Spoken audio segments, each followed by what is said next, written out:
All my friends been hitting me up talking about they getting started with investing. It's a great, awesome thing, but I've been seeing a lot of them make mistakes, and I don't want to see my friends fail. I want to help them achieve what they're trying to achieve. So in this video, I'm going to be talking about 5 beginner mistakes that people make when they're just starting off with investing. What's up? I'm Brandon Young. I have taught hundreds of people how to make, save, and invest money with real estate, stocks, cryptocurrency, and a whole bunch of other stuff. So if you are new here, consider subscribing and don't forget to hit that bell so you don't miss a beat.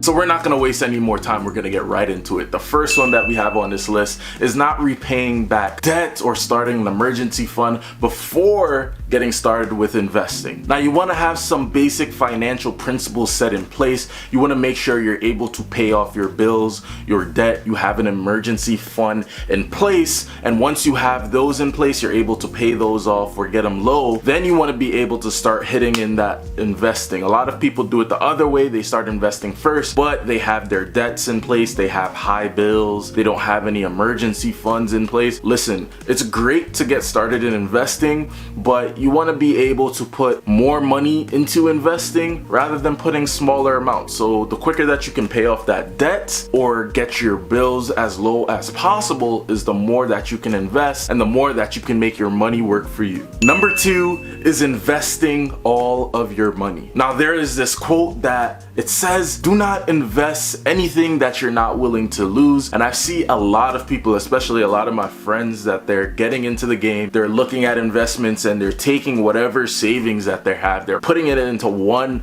item, one stock, and that's not good. Listen, it's high risk, high reward, but you shouldn't be putting anything in that you're not willing to lose, especially if it's your life savings or it's all the money that you have to your name at the moment. You need to have just a certain amount that you're putting in, and the rest is for your emergency fund, for your bills, everything else, your livelihood, so you can pay your rent, all that. But in all seriousness, you need to have some type of budget in place where you have an allocated amount of money set aside every single month that you can invest. You shouldn't be putting large amounts of money into one investment unless that is what you have planned for. If you have that allocated amount of money set aside to do a certain trade or do a certain investment, that is good and dandy. But I see a lot of people that they hear something on TV, they take all their money that they have in their bank account and they just put it in there and they hope and pray. Number 3 kind of goes hand in hand with number 2, with investing all your money, but this one is not diversifying your portfolio. So yes, it's not good to put all your money into the stock market, but it's also not good to have all of your money in one stock, because you want to have it diversified. Let's say if that stock stops doing well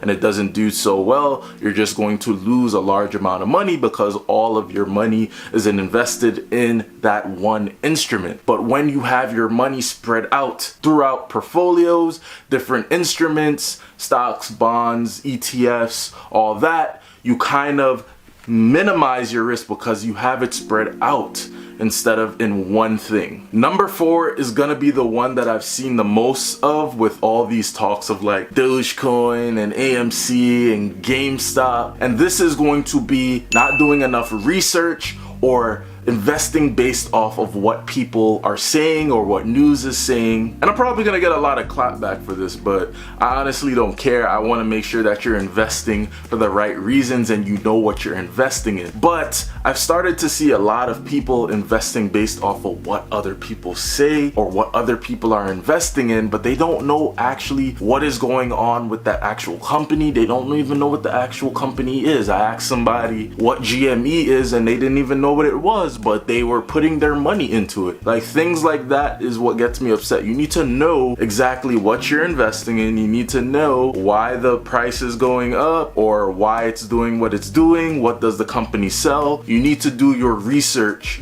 on what you're putting your money into. You also need to be very wary of who you're getting your investing advice from. I've seen a lot of people who have become investing gurus over the past couple of weeks because they made a couple of bucks investing in GameStop and AMC. And like I've said before, I'm not about you guys like not making money. I want you guys to be successful and great, but let's just face it, a lot of you guys, you're just riding waves and not exactly knowing what's going on. You guys need to do your research, you need to read up about the companies, and you not need to like listen to everybody who just talks about everything, because not everybody knows what they're talking about, and you want to be very, very careful because it's your money at stake. Number 5 is buying and selling based off of emotions. Now, I don't know personally what your investing strategy is. You might be doing it for the short term, you may be doing it for the long term, but honestly, if you're somebody like me who does it for the long term, I feel like it's not good to consistently look at your portfolio every single day, because you're gonna kind of be like, dang, this stock hasn't went up in 2 days, man, should I sell it? Or maybe it goes down a couple bucks and then you're like, damn, oh man, I'm losing money on, and then you want to sell it. Listen, do not sell or be buying based off of emotion. Make educated decisions, make it based off of facts, analytics and stuff like that. Do not do it off of your emotions. That's the worst way to invest. And this goes back into the reason why you need to do your research. You need to read up about these stocks, know it like the back of your hand, and know basically the analytics behind it, to know why is it going down, or why isn't doing good, or why is it doing good. This is things that you need to know when you're investing, because it's going to help you to be a very good investor in the long run. But do you have any more mistakes that people make when they're just getting started in investing? Let me know in the comment section below. I'm Brandon Young. I will see you in my next video. Peace.